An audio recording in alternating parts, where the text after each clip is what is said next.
plaintiff, Stephanie Kyle Holtz, was married to the defendant for 4 years, and they have 2 children. Stephanie claims the defendant was physically and emotionally abusive, and she finally divorced him after he cheated on her with her best friend. Stephanie's suing her ex for breach of contract and emotional distress. Defendant Wesley Kyle Holtz says he tried to leave Stephanie several times while they were married, but she always said if she couldn't have him, no one could. Wesley admits that he cheated on Stephanie, but insists she drove him to it. All rise. This court is now in session. The Honorable Judge Greg Mathis presiding. You may now be seated. Start with you. This is my ex-husband. We were together for quite some time. Married years? almost 4 years together. What years? Beginning when, ending when? We got married in 2009, in March of 2009, March 23rd, and divorced March 18th of 2013. Okay. And How'd you all divorce? he was emotionally and physically abusive When did he begin that? from the beginning of our relationship. Why did you all marry? You thought he would change? Only relationship I had ever really had, and he is the father of my two little girls. Okay. I got pregnant a month into our relationship, so. Okay. Um, So why did you all finally divorce? he ended up cheating on me with my best friend. Ooh. Go ahead. I don't understand that. People do that. Is it because of proximity, or the person can't get anybody else?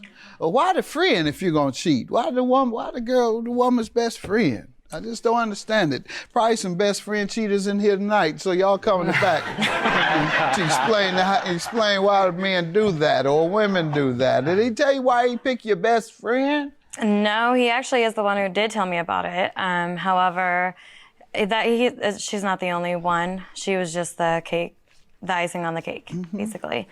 So throughout everything, I mean.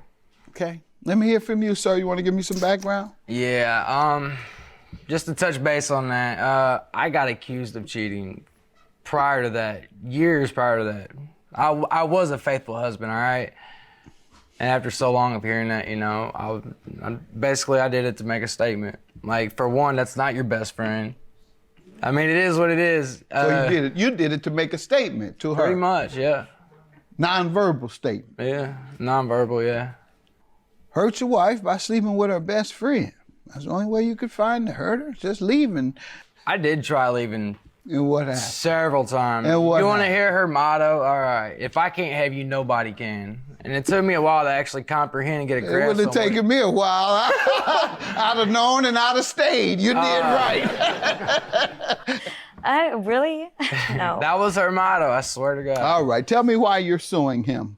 I $3,000. actually, in 2015, December of 2015, After your divorce. after my divorce, I was ran over by a car.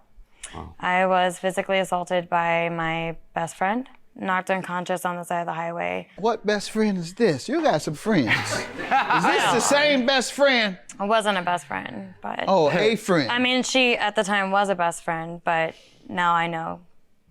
No. Neither was the other one. So No. This one in 2015 ran you over and did what? She actually didn't run me over. She told me to get out of her car. I got out of the car, walked along the side of the highway, called for a ride, and she came up behind me, attacked me, knocked me unconscious, and then She got out of the car and did it, you're right, saying. correct. Okay. And then a car driving down the highway ran me over. Oh. Yeah.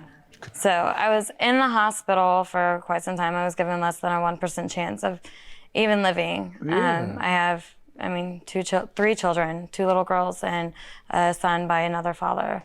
And I was in rehab for quite some time after that. My ex-husband, I ended up moving in with him. I mean, I had a home, I had a car, I had a job, I had it all.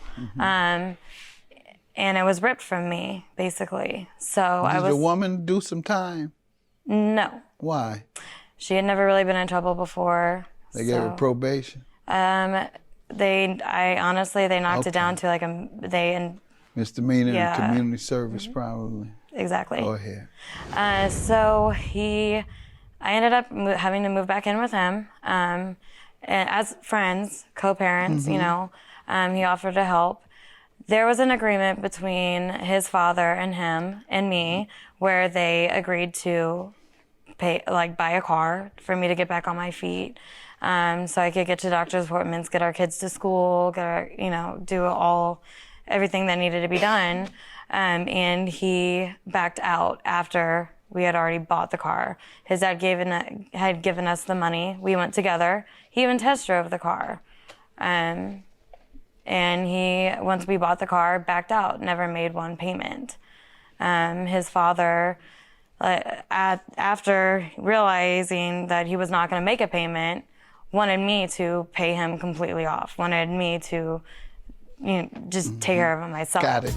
And the emotional distress, what time period? Because you said it began when you first got together in 09. Exactly. And it is understood by most of society that folks argue all the time, unfortunately, or often, married and boyfriend, girlfriend. You might argue every 2 weeks, however often, every week.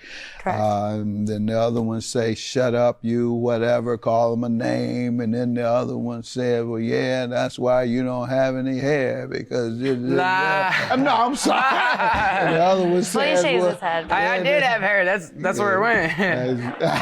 See, you want some emotional distress. See, I would have to give him emotional distress. But my point is, all the name calling and fussing back and forth, people would be lined up around the corner asking for emotional distress, and it may or may not be, depending on who's doing what, and so judges don't go through all that. You said what? And then you said what? And then how did you say it? No. So, go ahead. There was an incident where he had put me in a headlock at a bar whenever I came home. I went looking for him because he wasn't there. Put me in a headlock at a bar. He ended up going to jail.